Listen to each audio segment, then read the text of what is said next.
আল্লাহ বলেন তুমি যদি আখিরাতের নেতৃত্ব চাও, তুমি যদি চাও আমি আল্লাহ আখিরাতের রাজত্ব দিব, তো তুমি এক কাজ করো, ধনী হলে তুমি যাকাত দাও, সামর্থ্য থাকলে হজ করো, আর প্রতিদিন 5 ওয়াক্ত নামাজ পড়ো।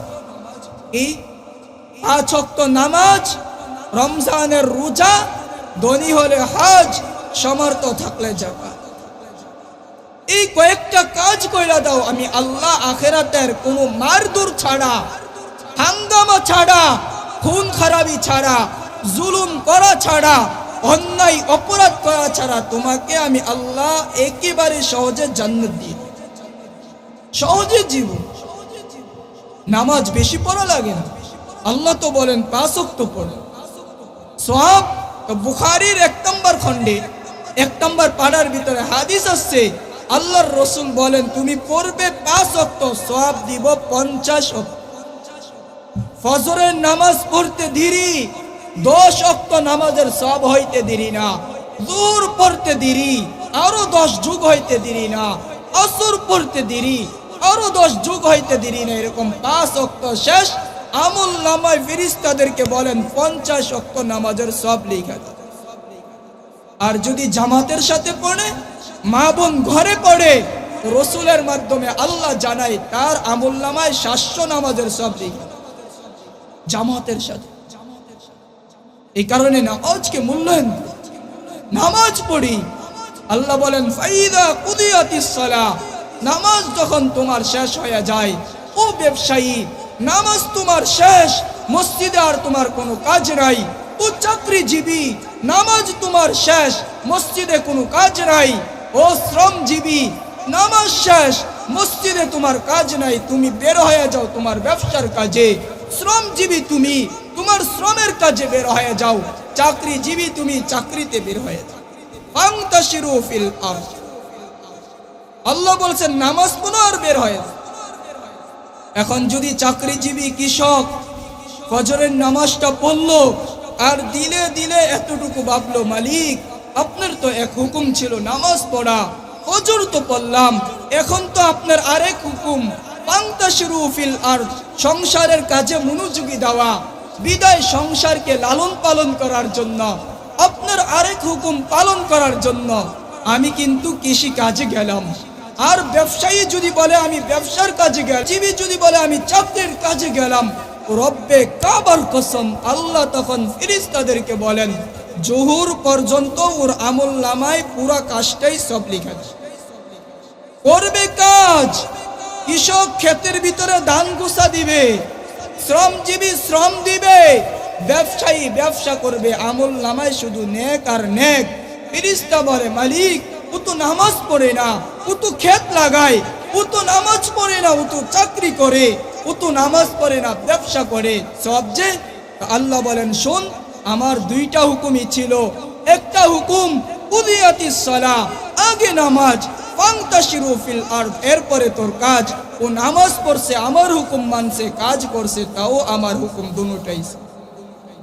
দুটোটাই সব। আর যদি ফজরের সাথে সাথে দিলে এতটুকু ভাবে মালিক আমি তো ফজর পড়লাম, এখন তো কাজ কর্ম করতেছি, কাজের মাঝখান গিয়ে ভাবলো কাজ তো কখন করলাম, ফজর সেই কখন পড়লাম, আবার কখন যে মুয়াজ্জিন আজান দিবে দোহরের, আমি কখন যে মুয়াজ্জিনের আজানের ডাকে সাড়া দিয়া আপনার কুদরতি পায়ে কপালটা ঠাকায়া দিব, এরকম চিন্তা আসতে দেরি আর জোহরের নামাজটা পড়তে দেরি। আল্লাহ তখন বলেন শোন, ওর আমল নামায় এই পুরাটা নফল নামাজের সব দিয়ে দাও। প্রথমটা ছিল শুধু কাজের বিনিময়ে সব, আর এখনেরটা হলো শুধু নফল নামাজের সব। আবার যখন জোহর পড়লো আর দিলে দিলে আগের মতোই ভাবলো মালিক আপনার এক হুকুম পালন করলাম, আবার সংসারের কাজে মনোযোগী হলাম, আল্লাহ বলে ওটার সব লিখো। আবার আসর পড়লো, মাগরিব পড়লো, এশা পড়লো, আবার ফজর, এশারের পর দিলে দিলে ভাবলো মালিক সারা দিন তো কাজ করলাম, নামাজও তো 4 ওয়াক্ত পড়া লইলাম, এখন তো এশা পড়লাম, এখন তো আপনার হুকুম ঘুম যাওয়া। নতুবা আপনি কেন বলছেন যে রাত্রকে আপনি বিছানা বানাইছেন? ইবাদত বন্দিগির জন্য তো সুস্থতা লাগবে, এর জন্য তো ঘুমাইতে হবে। বিদায় আমি ঘুমাইতে চললাম, আর মনে মনে ভাবলো, মালিক সেই কখন এসা পড়লাম, কখন যে মুয়াজ্জিন ফজরের আজান দিবে আর আমি আপনার কদমে সেজদা দিব। দিলে আসতে দেরি, ফজরের সাথে সাথে আল্লাহ ফেরেশতাদেরকে বলেন, ওর আমল নামায় সারা রাতের ঘুম তাহাজ্জুদের সওয়াব লিখতে থাকে। নামাজ পড়ে নাই এক রাকাত, অথচ তার আমল নামায় তাহাজ্জুদের সওয়াব। কেন? দিলের কারণে।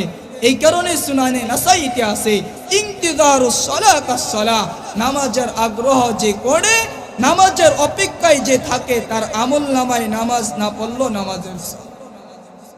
পড়ব তো ইনশাআল্লাহ? কি বলেন? পড়ব তো ইনশাআল্লাহ? নামাজকে গুরুত্ব দেই, নামাজ পড়ি। হায় হায় হায়, আমাদের মসজিদগুলো কিন্তু এখন চিৎকার দিয়ে কাঁদছে, মসজিদগুলো কিন্তু চিৎকার দিয়ে কাঁদতেছে। আপনি বলবেন, হুজুর কই শুনি না তো। আমার ওই শক্তি, হায় আমার যদি আধ্যাত্মিক শক্তি থাকতো, আমার যদি ওই ক্ষমতা থাকতো, লাউড স্পিকার জমিনের সাথে লাগাই আপনাকে দিয়ে দিতাম, শুনি না দেখো কিভাবে কাঁদে। আমার ওই ক্ষমতা।